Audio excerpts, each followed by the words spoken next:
Assalamualaikum warahmatullahi wabarakatuh.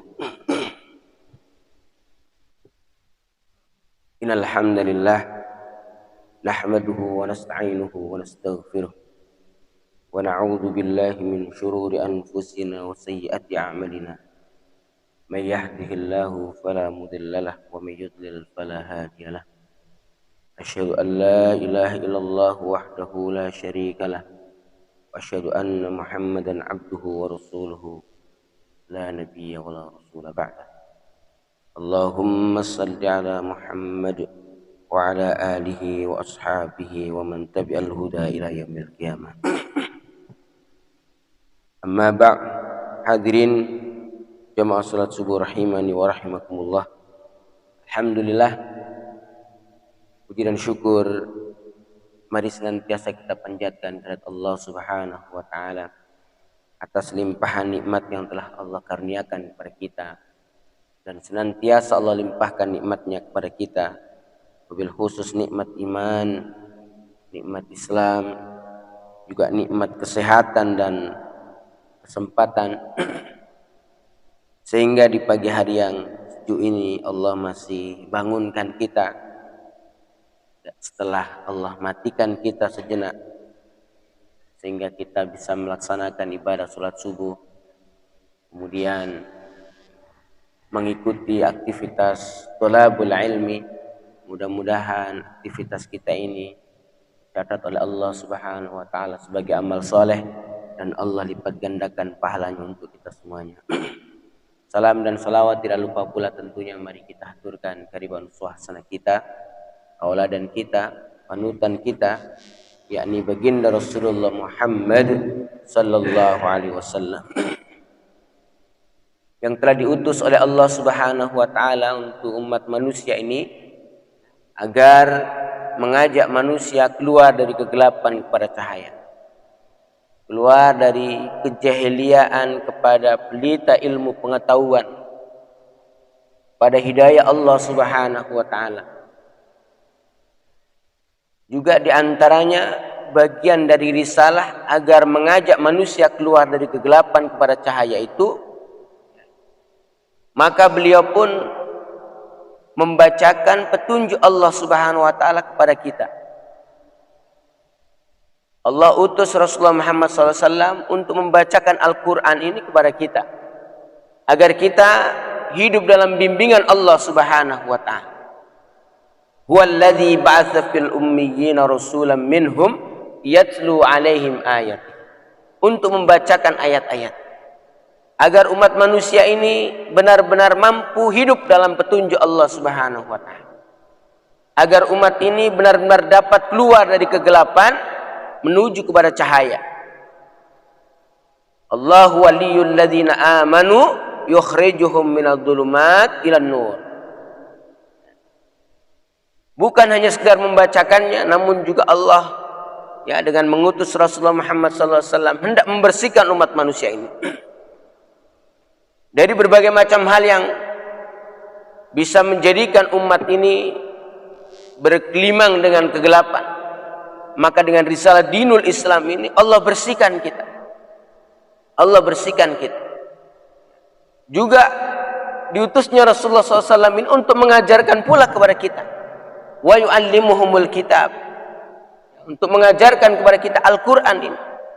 Sekali lagi agar umat ini benar-benar dapat keluar dari kegelapan menuju kepada cahaya, agar umat ini benar-benar tersibghah, tercelup dari pola hidup jahiliyah, pola hidup yang diliputi dengan perilaku-perilaku aniaya, kezaliman, dapat keluar menjadi manusia yang berperadaban, manusia yang mampu menegakkan keadilan, pribadi yang mampu membangun sikap-sikap proporsional dalam kehidupannya sesuai dengan tuntunan wahyu Allah Subhanahu wa taala. Hadirin jamaah salat subuh rahimani wa rahimakumullah. Baik, di tengah kondisi umat yang sedemikian rupa ini, yang seakan-akan sudah nyaris jangan-jangan sudah berada di ujung kehidupan kita ini, di mana memang sedemikian luar biasa. Kalau mungkin ada yang menghitung sudah tidak sedikit ya, para alim yang diangkat oleh Allah Subhanahu wa taala, yang diwafatkan oleh Allah Subhanahu wa taala. Padahal kalau kita ketahui diwafatkannya orang-orang alim itu ya, bagian dari apa? Tanda. Tanda dicabutnya petunjuk, sekaligus juga dihadirkannya satu masa umat ini akan berhadapan dengan satu keadaan yang akan mengantarkan kepada pola hidup jahiliyah. Diwafatkannya orang-orang yang dicintai oleh Allah, diwafatkannya para alim, sama juga dengan dimatikannya cahaya-cahaya kehidupan ini. Hadirin jamaah salat subuh rahiman wa rahimakumullah. Pertanyaannya kemudian, ketika kita lihat kondisi yang sedemikian rupa ini, mungkin kita akan katakan, bukankah masih ada Al-Quran di tengah-tengah kehidupan kita? Siapa kemudian yang mampu menjadikan kita faham? Rasulullah SAW saja diantaranya diutus untuk membacakan kalamullah ini, untuk mengajarkan kalamullah ini. Namun kemudian bagaimana ketika orang-orang para alim itu diangkat oleh Allah Subhanahu wa taala, diwafatkan oleh Allah Subhanahu wa taala? Siapa kemudian yang membacakannya kembali? Siapa yang mengajarkannya kembali di tengah-tengah umat? Hadirin jamaah salat subuh rahiman wa rahimakumullah. Maka yang terjadi sangat mungkin pada saatnya kemudian tak ubahnya kehidupan ini. Jika kemudian disebutkan bada al-islamu ghariban fasayaudu ghariban kama bada. Islam itu dulu datang dengan keadaan yang aneh. Mungkin orang merasa aneh dengan Islam ketika awal kali datang. Demikian pula kelak nanti fasayaudu ghariban kama bada. Islam juga akan terlihat kembali apa? Aneh. Kenapa? Karena bisa jadi bacaan Quran sudah mulai jauh dari telinga masyarakat. Kajian-kajian keilmuan dalam tanda kutip, mentadabburi ayat-ayat Allah juga bisa jadi sudah mulai apa? Mulai jarang. Yang terjadi bisa jadi apa? Banyak kajian-kajian yang jauh dari spirit-spirit ruh Al-Quran. Atau ibarat kalau orang membaca buku itu sudah ketemunya bukan lagi pokok-pokok keilmuan, namun sudah lebih pada cabang-cabang warna-warninya. Sehingga yang terjadi banyaknya perselisihan, banyaknya perbedaan, karena bukan lagi melihat pokoknya. Hadirin jamaah salat subuh rahiman wa rahimakumullah. Maka di saat kondisi yang seperti ini,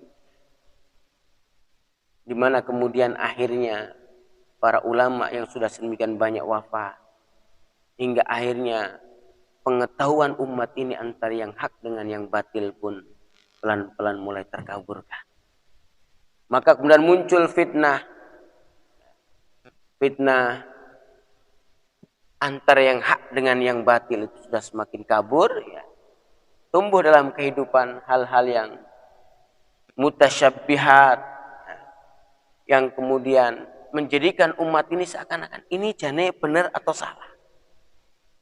Yang seperti ini apakah kebenaran ataukah kebatilan? Sehingga umat ini benar-benar dalam keadaan tidak mampu lagi membedakan mana yang hak dan mana yang batil. Kalau menyampaikan kebenaran, nyata-nyata kebenaran gitu. Tapi bisa saja dianggap itu sebagai sikap-sikap provokasi misalnya. Padahal ini menyampaikan kebenaran. Atau juga mungkin dianggap sebagai apa? Tindakan-tindakan menghasut umat. Naudzubillah summa naudzubillah. Sebaliknya pada saat yang sama, orang yang mengatakan kebatilan, Namun pada saat yang sama orang melihat, oh yang seperti inilah yang mendamaikan. Seperti inilah yang mempersaudarakan. Seperti ini kayaknya yang membuat masyarakat kita aman. Naudzubillah summa naudzubillah. Hadirin jemaah salat subuh rahimani wa rahimakumullah. Ya. Apa bisa jadi yang terjadi saat itu? Ya. Bisa jadi talbisul haq, ya, bil batil, bercampur aduknya antara yang hak dengan yang batil. Pada logikanya, ya, ketika datang kebenaran maka kebatilan akan sirna. Tentu saja kebenaran yang didakwahkan, kebenaran yang diperjuangkan, kebenaran yang terus disampaikan. Dan pada saat yang sama kebenaran yang mengantarkan kepada kita mampu memahami mana yang hak dan mana yang batil. Sebagaimana Quran ini kita ketahui. Hudal linnas wa bayyinatin minal huda wal furqan. Al-Quran ini petunjuk sekaligus penjelas dan menjadi pembeda antara yang hak dengan yang batil. Hadirin jemaah salat subuh rahimani wa rahimakumullah. Oleh karena itu bagaimana sikap kita di saat berhadapan dengan fitnah yang sedemikian rupa tentang akidah, tentang agama kita, ya. Maka tidak ada lain dan tidak ada cara lain, ya. Kemudian setiap diri kita benar-benar menyadari, ya, urgensinya kita senantiasa mentadabburi ayat-ayat Allah, kembali dari konsepsi membangun dinul Islam ini, ya, yakni dengan memperhatikan rukun Islam yang kita mesti benar-benar perhatikan. Karena rukun Islam itu bagian dari yang dilukiskan oleh Rasulullah Muhammad sallallahu alaihi wasallam, bunyal Islamu ala khamsin.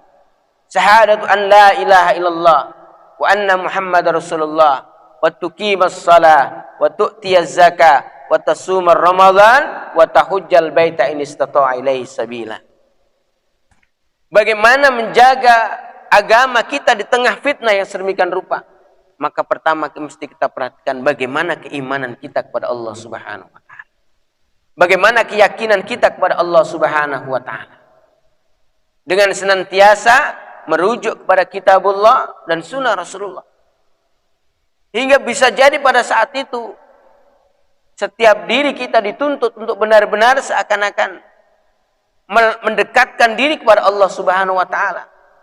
Di mana bisa jadi ujian yang sedemikian rupa tadi, ya, diwafatkannya para alim, ya, sehingga umat ini benar-benar jauh dari cahaya, kecuali mereka-mereka yang menggigit dengan geraham mereka dinul Islam ini dengan sekuat-kuatnya. Di mana saat itu fitnah sudah sedemikian rupa, yang hak dengan yang batil sudah lagi tidak nampak, atau mungkin yang hak dikatakan yang batil dikatakan yang hak. Hadirin jemaah salat subuh rahimani wa rahimakumullah, maka iman kita,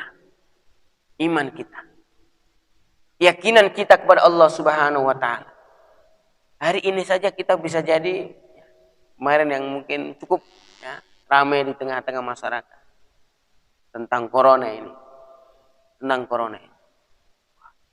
macam-macam corona ini sudah sedemikian rupa. Kita mesti takut betul, kita mesti jaga. Bukankah hadis Rasulullah juga sedemikian rupa? Kalau ada wabah maka kita harus lari dari wabah itu seperti apa? Lari dari singa. Kenapa tidak pernah tertanam dalam diri kita? Allah Subhanahu wa taala ingatkan kepada kita, ya ayyuhalladzina amanu qu anfusakum wa ahlikum nar.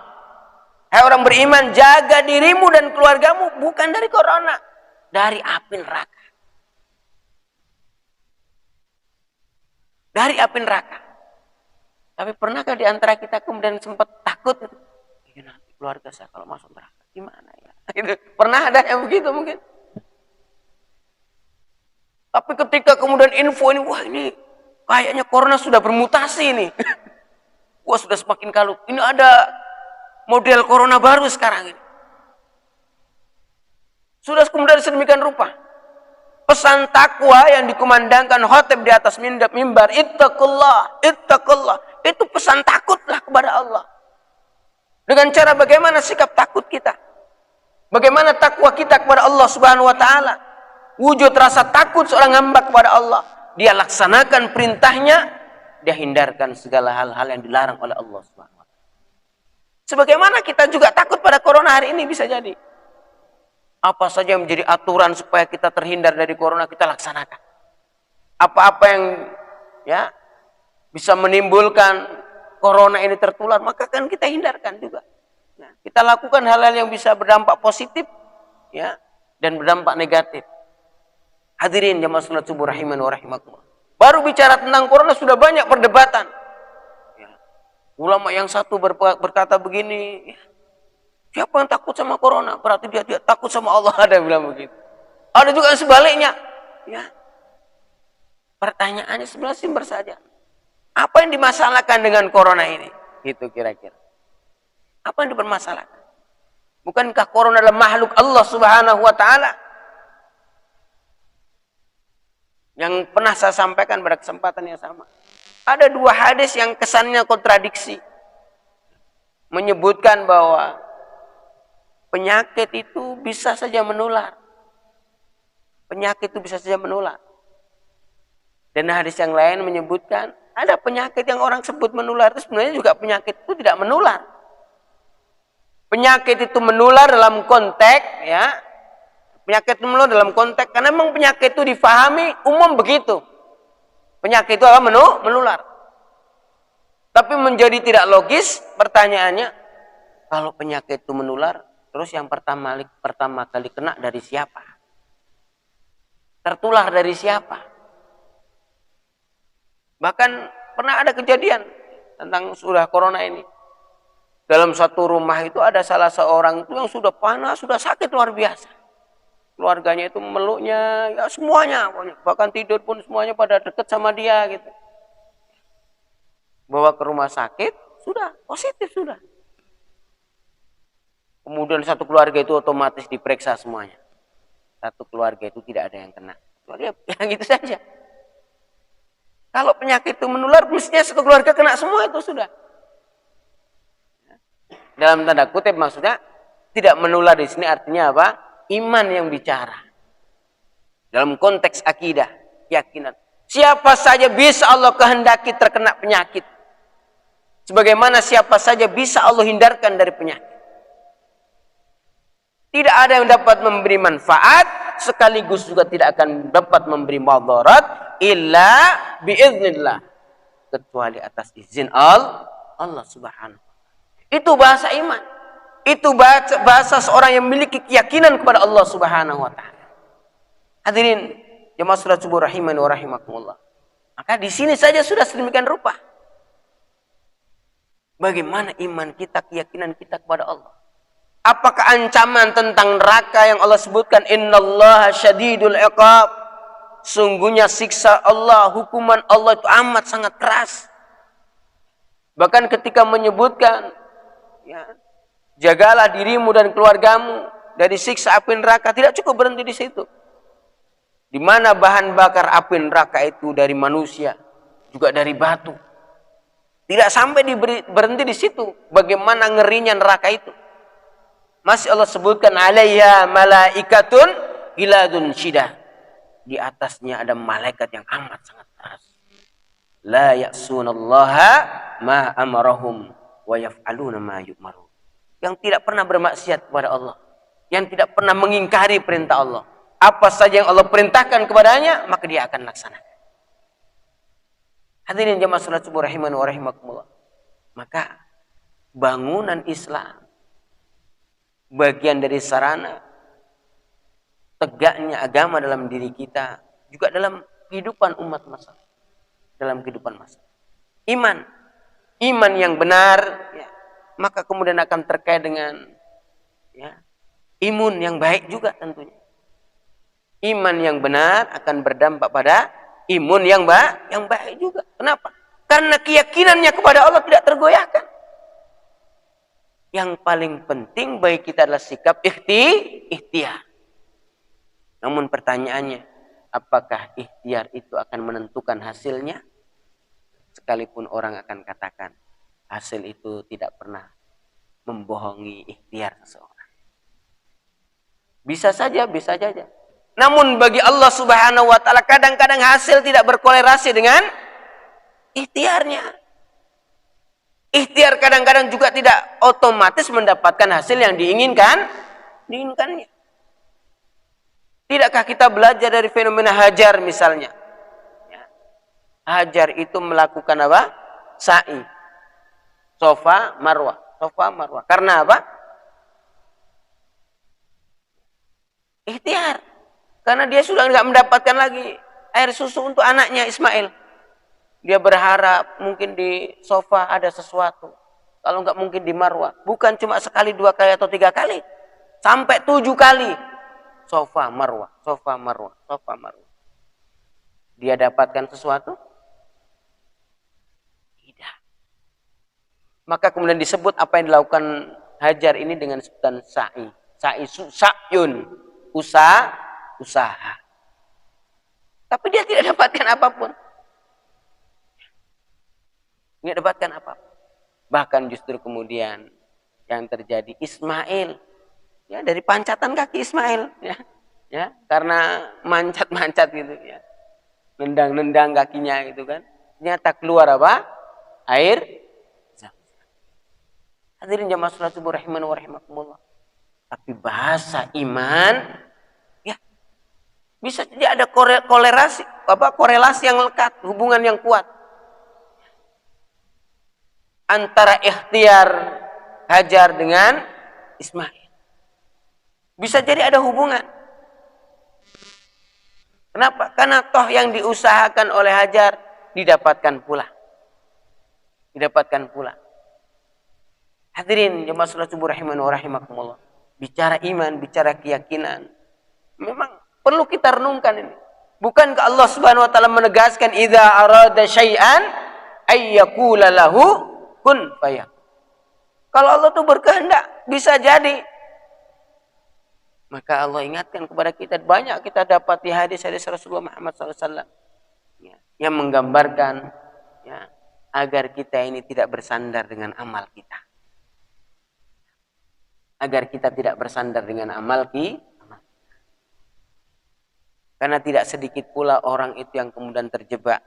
Karena amalnya, dia merasa, bukankah aku sudah melakukan banyak kebaikan dan kebaikan? Tapi siapa yang tahu? Amal mana yang menjamin diri kita akan membebaskan diri kita dari siksa api neraka? Kalau boleh dikata mungkin bisa jadi ikhtiar kita terhadap corona. Ada juga orang yang kayaknya sudah mengisolasi diri dalam rumah gitu kan. Tapi ternyata juga kena misalnya. Kemudian orang mencari hubungannya. Ya mungkin dia tetap aja beli makanan keluar misalnya. Atau apa orang datang. Ya. Kalau namanya menular tanda kutip bisa saja lewat banyak hal. Gitu. Saja lewat banyak hal. Hadirin jamaah salat subuh rahimani wa rahimakumullah. Pertama iman ini. Iman. Syahadat. Kenapa? Karena memang ini fondasi. Padahal ketika kita bicara tentang iman ini, Masya Allah. Yang menjadikan Umar ibnul Khattab berbeda ketika dia jahiliyah dan ketika memeluk menjadi seorang muslim. Karena kalimat syahadat yang diucapkan. Umar yang kemudian mendapat gelar Al-Faruq, ya, yang mampu membedakan yang hak dengan yang batil, itu di antara kalimat ini. Kalimat ini pula yang menjadikan seseorang bisa jadi tidak sedarah, namun saling bersaudara. Tidak ada kaitan apa-apa, namun dengan kalimat ini pula yang menjadikan seseorang dengan yang lainnya menjadi ikatan yang tidak dapat dipisahkan. Hadirin jamaah salat subuh rahimani wa rahimakumullah. Maka kita perlu renungkan kembali tentang iman kita ini, tentang kalimat syahadat yang kita ucapkan ini. Benarkan kalimat syahadat itu yang mampu membuka kesadaran kita, ya, akan asma-asma Allah Subhanahu wa taala yang husnah itu. Yang itu bukan hanya sekedar nama, namun sifat-sifat Allah Subhanahu wa taala yang lekat dalam kehidupan kita sungguhnya. yang kemudian membuka kesadaran kita bahwa ikhtiar kita tidak menentukan hasilnya. Karena yang penting bagi kita adalah amal, amal dan amal. Amal kebajikan tentunya. Hasil ataupun apa yang kita dapatkan tidak lepas karena kehendak Allah Subhanahu wa ta'ala. Iman kita, keyakinan kita lah yang sungguhnya menentukan bagaimana sikap kita berikutnya. Tentang hal berikutnya yang kedua misalnya salat. Menegakkan salat, mendirikan salat, orang yang memiliki akidah yang benar, iman yang benar tentu saja berbeda dengan orang yang mendirikan salat hanya sekedar mendirikan salat, tidak dibangun dari keyakinan keimanan seorang hamba kepada Allah Subhanahu wa taala. Apa ada? Ini pertanyaannya, apakah ada orang yang salatnya sekedar salat? Pertanyaannya simpel saja. Bagaimana ketika sholatmu engkau lakukan, apakah berdampak bagi kehidupanmu? Sholatnya mampu mencegah diri kita dari perbuatan keji dan mungkar, ataukah sholat itu ya selesai di saat kita sholat saja, yang kemudian tidak memiliki bias apapun, tidak memiliki asar apapun. Orang melakukan sholat, padahal Allah sebutkan inna sholata tanha 'anil fahsya wal munkar. Salat itu mampu mencegah perbuatan keji dan munkar. Piranti salat. Salat yang seperti apa? Salat yang ditegakkan benar-benar atas keimanan yang benar kepada Allah Subhanahu wa taala. Atas dasar keyakinan yang benar kepada Allah Subhanahu wa taala. Hadirin jamaah salat subuh rahiman wa rahimakumullah. Maka salatnya dilakukan, tak ubahnya memang benar-benar interaksi erat seorang hamba dengan Allah Subhanahu wa taala. Maka ketika Rasulullah Muhammad sallallahu alaihi wasallam menyebutkan bahwa tidak ada hijab antara aku dengan hambaku, yakni ketika mereka apa? Bersujud misalnya. Sesungguhnya bukan hanya sekedar sujud, rangkaian seluruh aktivitas salat adalah rangkaian kita bermunajat kepada Allah Subhanahu wa taala. Dari takbiratul ihram yang kita ucapkan, dari surat Al-Fatihah yang kita baca, bukankah di sana ada interaksi yang nyata antara Allah dengan hambanya? Ketika kita menyebutkan misalnya Alhamdulillahirabbil alamin, apakah Allah berdiam diri dengan kalimat yang kita baca itu? Tidak. Dalam sebuah diskusi disebutkan, Allah seakan-akan menjawab, hambaku memuji Ar-Rahmanir Rahim. Juga demikian, seterusnya. Sampai kemudian ketika kita menyebutkan iyyaka na'budu wa iyyaka nasta'in. Ya. Ini hak hambaku terhadapku. Dan di situ digambarkan permohonan-permohonan kita kepada Allah Subhanahu wa taala. Iyyaka na'budu wa iyyaka nasta'in. Ihdinas siratal mustaqim, siratal ladzina an'amta 'alaihim ghairil maghdubi 'alaihim waladdallin. Ini kalau ayat ini kita renungkan dalam sholat kita 5 kali sehari minimal. Ya. Dan berapa rakaat yang kita baca. Ya. Dan berapa dalam rakaat-rakaat itu senantiasa kita baca surat Al-Fatihah ini. Coba kita lihat. Kita senantiasa memohon kepada Allah. Ihdinas siratal mustaqim, siratal ladzina an'amta 'alaihim ghairil maghdubi 'alaihim waladdallin. Di situ saja sudah jelas. Sikap kita jelas. Kita ini meminta kepada Allah agar digolongkan diri kita kepada orang-orang yang diberi nikmat oleh Allah. Orang-orang yang berada dalam petunjuk Allah. Ini aja sudah sikap yang jelas. Bahwa kita ini nggak mau abu-abu gitu. Kita mau Allah jadikan diri kita berada dalam golongan orang-orang diliputi nikmat Allah. Siapakah yang diliputi oleh nikmat Allah? Mereka yang berpegang teguh pada agama Allah. Mereka yang benar-benar mengamalkan nilai-nilai Quran dalam kehidupannya. Mereka adalah orang-orang saleh, para nabi, para rasul, para syuhada. Mereka lah orang-orang diliputi oleh nikmat. Dan kita nyatakan, jangan engkau masukkan kami ya Allah. Jangan engkau golongkan kami dalam golongan orang-orang yang dimurkai oleh Allah. Juga orang-orang yang tersesat. Pertanyaannya, siapa orang yang dimurkai oleh Allah? Tentu kita akan katakan, mereka adalah orang Yahudi. Kenapa dimurkai oleh Allah? Silakan dilihat surat Al-Baqarah. Mereka adalah orang-orang yang mengubah ayat-ayat Allah. Mereka yang membunuh para nabi dan rasul. Mereka yang mengingkari ajaran Allah. Al-Maghdub, orang-orang dimurkai oleh Allah. Kemudian pertanyaan, siapakah mereka yang tersesat? Orang-orang Nasrani. Kenapa? Karena bukan pada tempatnya mereka menyembah. Salah alamat. Demikian pula halnya, kalau kemudian sikap kita ternyata mencerminkan sikap-sikap orang yang tersesat, kepada siapa mesti kita takut? Kepada makhluk Allah ataukah kepada Allah Subhanahu wa taala, ibaratnya begitu. Kepada yang Allah ancamkan kepada kita ataukah yang sama sekali tidak disentuh oleh Allah bahasa ancamannya.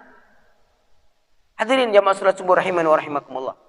Maka menjaga agama kita di tengah fitnah itu seperti mengingatkan kita kembali tentang bagaimana rukun Islam itu benar-benar tegak dalam kehidupan.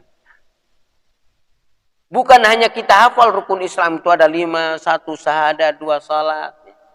Namun bagaimana itu semuanya benar-benar dapat kita aktualisasikan dalam kehidupan sebagai ruh yang memang mampu mensibghah diri kita, mencelup diri kita menjadi manusia-manusia yang aslim, tunduk patuh pada Allah Subhanahu wa taala. Menjadi orang-orang yang beriman yang sekaligus memberi dampak rasa nyaman dalam dirinya. Innal ladzina amanu walam yalbisu imanahum bidzulmin ulaika lahumul amn. Sungguhnya orang yang beriman kepada Allah dan tidak mencampur adukkan imannya dengan perilaku-perilaku zalim, dengan mempersekutukan Allah, maka baginya rasa aman. Lah ketika kita merasakan ini, kehidupan saat ini mencemaskan, ini pertanyaan kan simpel. Jangan-jangan memang ada yang mencampur adukkan ini iman kepada Allah dengan yang lainnya. Kok semua orang cemas, semua orang takut gitu kan? Ini pertanyaannya kan begitu. Pertanyaan seperti itu. Padahal janji Allah, innal ladzina amanu wa lam yalbisu imanahum bidzulmin ulaika lahumul aman. Sungguhnya orang beriman kepada Allah dan tidak mencampur adukkan imannya dengan kezaliman, maka baginya rasa aman. Baginya kenyamanan gitu. Baginya ketenangan dan kedamaian. Hadirin jemaah salat subuh rahimani wa rahimakumullah. Ini hanya sekedar mentajdid kembali, memperbaharui kembali, mengingatkan kembali bagaimana kita menjaga agama kita yang di tengah kondisi seperti itu tadi. Dalam kondisi penuh fitnah tadi. Yang hak dikatakan yang batil bisa jadi, atau yang batil dikatakan yang hak. Orang yang menyampaikan kebenaran dianggap memprovokasi, menghasut orang lain untuk berlaku salah. Naudzubillah summa naudzubillah. Atau mungkin pada saat yang sama ketika orang mencoba menghidupkan agama ini, yang padahal menghidupkan agama itu sudah ditulis oleh ulama-ulama terdahulu. Ada kitab Ihya Ulumuddin misalnya, menghidupkan ilmu-ilmu agama yang berarti juga bermaksud menghidupkan agama. Atau mungkin membangkitkan umat ini pada satu kebangkitan yang sungguhnya, bangkitnya para alim, bangkitnya para ulama. Itu juga bagian dari nama sebuah organisasi, Yang kita tahu Nahdlatul Ulama misalnya, itu spirit para ulama bangkit agar umat ini tersibghah, umat ini terbuka kesadarannya tentang rukun Islam yang mestinya hidup dalam kehidupannya. Bagaimana imannya? Bagaimana pesan-pesan solatnya? Apakah solatnya mampu mensibghah dirinya, mampu mencelup dirinya? Belum lagi berikutnya zakat. Zakatnya bagaimana? Apakah kemudian setiap diri kita lalai disibukkan dengan aktivitas mengumpulkan harta benda, yang sampai diingatkan oleh Allah dalam surat At-Takatsur misalnya, alhaakumut takatsur hatta zurtumul maqabir. Berlomba-lomba memperbanyak dunia, urusan-urusan harta benda, sampai engkau lalai hingga engkau terseret masuk ke dalam kubur, hatta zurtumul maqabir. Atau mungkin jangan-jangan menganggap, ya, menganggap harta benda kita yang akan mengekalkan kita, yang menjadikan kita memiliki status sosial yang sangat penting. Ya, alladzi jama'a malahu wa'addadah yahsabu annama lahu ahladah. Mereka mengira bahwa harta bendanya akan mengekalkannya. Maka aktivitasnya jama'a malahu wa'addadah. Kumpul-kumpul dan menghitung-hitung saja. Naudzubillah summa naudzubillah. Padahal ada zakat. Zakat mal, ya. Zakat yang lain-lainnya. Yang kita tahu kalau bicara zakat, cuma jangan-jangan taunya zakat fitrah. Naudzubillah summa naudzubillah. Zakat itu banyak. Ya, harta benda kita perlu kita zakati. Ya. Hud min amwalihim shadaqatan tutahhiruhum. Ambil dari sebagian harta mereka untuk membersihkan mereka. Ya. Hadirin jamaah salat subuh rahimani wa rahimakumullah. Ini patut terenungkan. Ya. Coba kondisi seperti ini nih. Jangan-jangan pesan zakat ini belum optimal. Zakat mal ini belum optimal. Yang kita tahu zakat itu cuma apa? Zakat fitrah bisa jadi. Kalau yang lainnya dianggap mungkin cuma infak, sedekah. Zakat mal juga ada. Ya. Harta benda yang mungkin ngendon saja ya. Depositokan saja misalnya. Itu kalau berhenti mencapai nisab ya itu mesti dikeluarkan zakat malnya. Ya. Ini. Hadirin jamaah salat subuh rahimani wa rahimakumullah. Maka ini patut kita renungkan. Patut kita renungkan. Untuk benar-benar setiap aktivitas itu bukan hanya rutinitas. Sholat bukan hanya rutinitas. Sholat itu waktunya juga ditentukan oleh Allah Subhanahu wa taala. Kemudian sholat itu berfungsi seperti apa? Juga sedemikian rupa Allah gambarkan. Ya. Hadirin jamaah salat subuh rahimani wa rahimakumullah. Berikutnya ibadah siam Ramadan. Bukankah manusia-manusia yang beriman itu jelas? Namun karena fitnah yang sedemikian rupa itu, orang kadang mengatakan, ya, mengatakan orang yang benar-benar beriman kepada Allah bisa-bisanya dipropagandakan sedemikian rupa. Pesan puasa itu orang yang paling peduli dengan sesama itu orang-orang yang puasa. Laparnya orang lain itu lapar saya, gitu. Bahkan sampai, ya mungkin ekstrimnya. Walaupun hanya sebiji kurma, itu dapat membebaskan kita dari api neraka. Apalagi lebih dari itu. Artinya apa? Inilah sikap sosial yang luar biasa. Yang dibangun dalam Islam. Mungkinkah orang yang sedemikian rupa dibangun kepekaannya, dibangun empati dan kepeduliannya, kemudian menjadi orang yang paling merusak lingkungannya? Namun begitu sejarah menyebutkan, Rasulullah SAW menyampaikan kebenaran, mendakwahkan kebenaran. Namun kemudian apa kata orang-orang yang ingkar kepada Allah? Rasul Muhammad itu majnun, itu kan gila. Muhammad itu tukang sihir, Muhammad itu tukang adu-adu, suka memecah belah, kan begitu ya? Kira-kira begitu gambarannya, ya. Sampai Allah kuatkan, ya, spirit dakwah Rasulullah Muhammad SAW, ya, spirit dakwah. Jelas sekali Allah sebutkan. Fasatubsiru wa yubsirun bi ayyikumul maftun. Kamu Muhammad akan lihat dan mereka orang kafir yang mengatakan kamu A B C D juga akan lihat siapa yang gila sebenarnya. Ya. Bahkan Allah juga tegaskan dengan nikmat Tuhanmu ini Muhammad, ya, engkau tidak termasuk orang-orang yang gila. Ya. Dengan nikmat dinul Islam ini, dengan nikmat petunjuk Allah ini, engkau bukan orang yang gila. Ya. Ma anta bi ni'mati rabbika bimajnun. Kenapa? Karena propagandanya luar biasa. Maka sebutkan ma anta bi ni'mati rabbika bimajnun. Dengan nikmat Islam ini Muhammad, dengan nikmat hidayah ini Muhammad, engkau tidak termasuk orang-orang gila. Kenapa sampai Allah sebutkan begitu? Karena hari itu orang pada ngomong semuanya, Muhammad gila, Muhammad gila, Muhammad tukang adu domba, Muhammad tukang sihir, Muhammad. Begitu kira-kira. Sampai Allah perlu membela Rasulullah Muhammad sallallahu alaihi wasallam. Ma anta bi ni'mati rabbika bimajnun. Bahkan bahasanya kalau bahasa kita itu pertama katakan tidak, tidak. Ma anta, tidaklah kamu bi ni'mati dengan nikmat Islam ini, dengan nikmat petunjuk ini. Ya, nikmat yang Allah berikan kepadamu. Ya, ma anta bi ni'mati rabbika bimajnun. Kamu orang gila. Tidak, kamu bukan orang gila. Kamu bukan orang seperti yang mereka katakan. Maka Allah tegaskan, fasatubsiru wa yubsirun biayyikumul maftun. Kelak akan melihat. Kamu akan lihat dan orang-orang yang mengolok-olok kamu juga akan lihat. Siapa yang gila? Ngajawain ya. Allah sebutkan begitu surat Al-Muzammil. Ya. Hadirin jamaah salat subuh rahimani wa rahimakumullah. Maka bagaimana mungkin? Tapi realitas demikian rupa. Ya. Orang yang diajari puasa untuk peduli dengan sesamanya, berbagi dengan sesamanya, masih disebut dengan orang yang demikian. Naudzubillah summa naudzubillah. Tapi fakta begitu mengatakan. Ya. Fakta seperti itu. Orang puasa itu Masya Allah. Bukan hanya orang yang berhubungan baik dengan Allah Subhanahu wa Ta'ala. Bukannya sekedar pelaksanaan ketaatan seorang hamba kepada Allah. Namun ternyata juga sekaligus bukti kesalihan sosial seorang hamba dengan lingkungannya. Karena puasa benar-benar mentarbiah seseorang menjadi pribadi-pribadi yang sadar bahwa makan minumnya itu dilaksanakan atas dasar perintah. Apalagi amaliyah-amaliyah yang lainnya. Makan minum saja dilakukan atas dasar perintah Allah Subhanahu wa Ta'ala. Ya.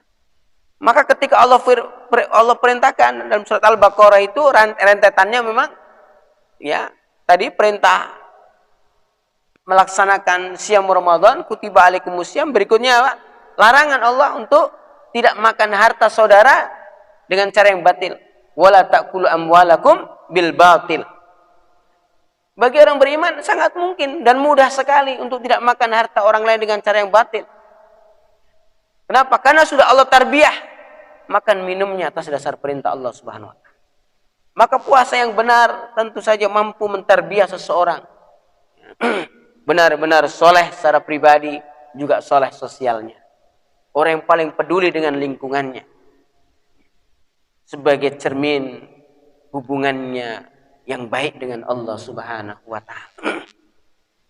Berikutnya, ya, bagaimana menghidupkan ibadah haji, ya, yang jelas Allah sebutkan man istata'a ilaihi sabila, orang-orang yang diberi kemampuan oleh Allah. Haji bisa jadi puncak, tapi bagi yang mampu. Ini pesan, ya, sekaligus gambaran sebegitunya. Padahal itu masuk dalam data apa? Rukun Islam. Tapi rukun Islam pun ternyata Allah mau sebutkan bagi yang mampu. Allah ingin menggambarkan kepada kita. Yuridullahu bikumul yusra wala yuridu bikumul usra. Yuridullahu bikumul yusra wala yuridu bikumul usra. Wa ma ja'ala 'alaikum fid dini min haraj. Allah tidak ingin jadikan agama ini satu hal yang menyulitkan, satu hal yang memberatkan. Maka pertanyaannya, jika kita dapati dalam agama ini satu hal yang menyulitkan, memberatkan, kita patut merenung, jangan-jangan ini efek pemahaman, gitu kira-kira ya, pemahaman dalam beragam. Hadirin jemaah salat subuh rahiman wa rahimakumullah, ya ini saja barangkali ya sedikit yang kami sampaikan. Hanya mentajdid, mengingatkan kembali bagaimana menggenggam agama kita ini, menjaga agama kita ini tengah fitnah yang sedemikian rupa. Maka tidak ada cara lain, harus nantiasa kita perbaharui keimanan kita. Kita perhatikan kembali bagaimana sholat kita. Kita perhatikan kembali bagaimana kesadaran tentang zakat kita. Bagaimana kepedulian kita benar-benar tercermin dengan tarbiyah siam Ramadan kita. Ataupun haji sebagai puncak ibadah. Yang sesungguhnya dalam ibadah haji itu nyaris ibadah-ibadah simbolik sebenarnya. Ya. Ibadah apa? Ibadah-ibadah simbolik. Ya, ada kurban pun begitu, pesannya memang berkorban gitu kan. Ada sa'i, ada tawaf, semuanya hampir simbol saja. Kenapa? Karena ternyata sudah bukan lagi menghadapkan wajahnya ke arah apa? Ke Masjidil Haram. Ya. Orang yang tawaf itu bukan lagi fokus menghadapkan sebegini kan, bukan. Justru dia berputar kan, mengelilingi apa? Ka'bah. Jadi apa? Maka benar kalau dikatakan laisal birra an tuwallu wujuhakum qibalal masyriq wal maghrib. Kebaikan itu bukan hanya sekedar kita fokus ke depan, bukan, gitu ya. Tapi kita bergerak, beraktivitas yang berorientasi kepada apa? Ya, kepada perintah-perintah Allah sebagai cermin keimanan seorang hamba kepada Allah, itu juga kebaikan. Maka Allah tegaskan, kebaikan itu diantaranya kita beriman kepada Allah Subhanahu wa Ta'ala.